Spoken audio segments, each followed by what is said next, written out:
السلام علیکم ورحمۃ اللہ وبرکاتہ۔ عزیز طالبات، آج ہمارا لیسن نمبر 6 کا اگلا سبق جو ہمیں رہ گیا تھا وہ پڑھنا ہے۔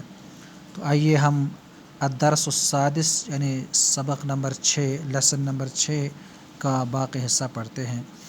یہاں پر جو ہم نے پڑھا تھا، اب آپ کی مشق کے لیے یہاں پر پھر سوال و جواب دیے جا رہے ہیں۔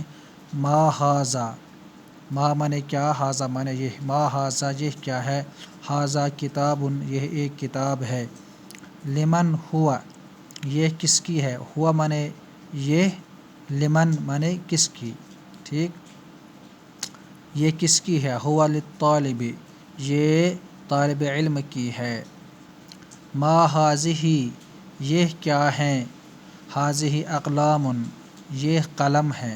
دیکھیے کتاب ایک تھی، مذکر تھا اور مذکر کے لیے ھذا آیا، اقلام یہاں پر مؤنث ہے اس لیے اقلام کے لیے ھذہ آیا۔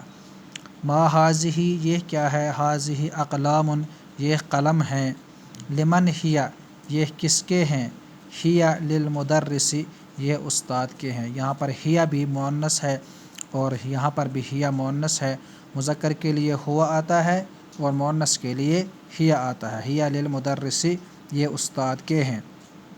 تیسرا سوال، ما ھذہ یہ کیا ہے، ھذہ ساعۃ یہ ایک گھڑی ہے۔ یہاں پر دیکھیے ساعۃ مانے گھڑی اور ساعۃ کے آخر میں، ساعہ کے آخر میں گول تا ہے، یہ گول تا بھی مؤنث کی علامت ہوتی ہے۔ تو ما ھذہ یہ کیا ہے، ھذہ ساعۃ یہ ایک گھڑی ہے، لمن ہی یہ کس کی ہے، ہی للطالبۃ یہ طالبہ کی ہے، اسٹوڈنٹ کی ہے۔ تأمل ما یلی، اگلے صفحے پر آپ دیکھیں، تأمل ما یلی کے نیچے دیے گئے جملوں پر غور کیجیے۔ ھذا محمد یہ محمد ہے، ھذہ عائشۃ یہ عائشہ ہے۔ یہاں پر محمد مذکر ہے اس کے لیے ھذا آیا، عائشہ مؤنث ہے فیمیل ہے اس کے لیے ھذہ ہی آیا۔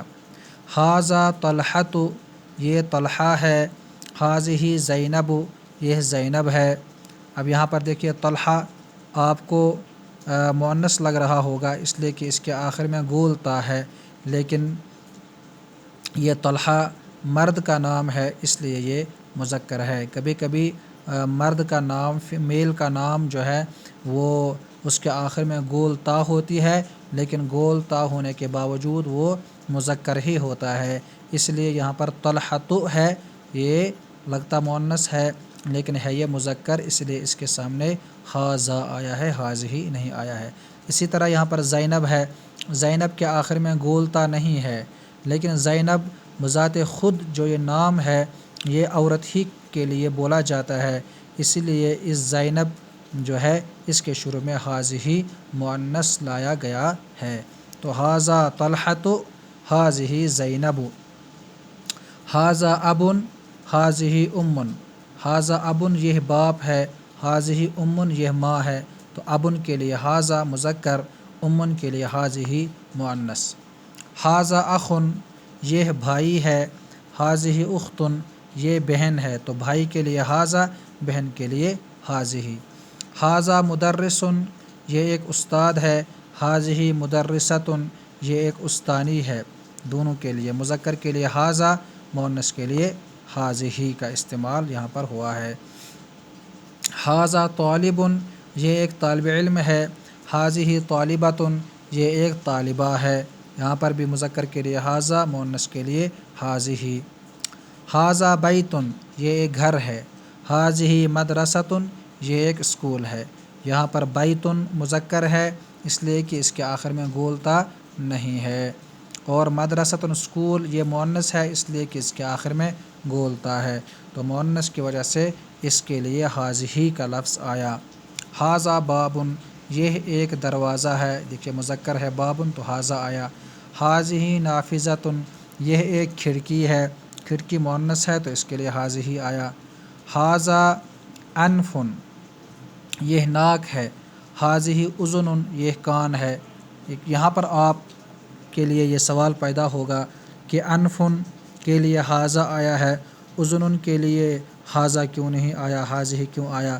تو اس کا اصول اور قاعدہ یہ ہے کہ انسان کے جو پارٹس سنگل ہوتے ہیں وہ مذکر ہوتے ہیں، جیسے ناک ہے تو یہ مذکر ہے، لیکن جو پارٹس ڈبل ہوتے ہیں جیسے آنکھ ہے، جیسے کان ہیں، تو یہ جو ہے مؤنث ہوتے ہیں۔ تو اس لیے کان کے لیے مؤنث کا لفظ حاذہ لایا اور ناک کے لیے مذکر کا لفظ حاذا لایا۔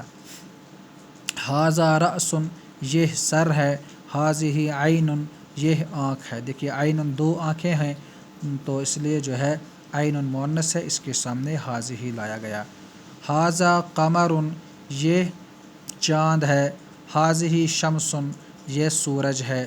یہاں پر بھی آپ کو سوال کھڑا ہوگا کہ قمر اور شمس دونوں برابر ہیں، تو شمس کے لیے حاذہ کیوں لایا؟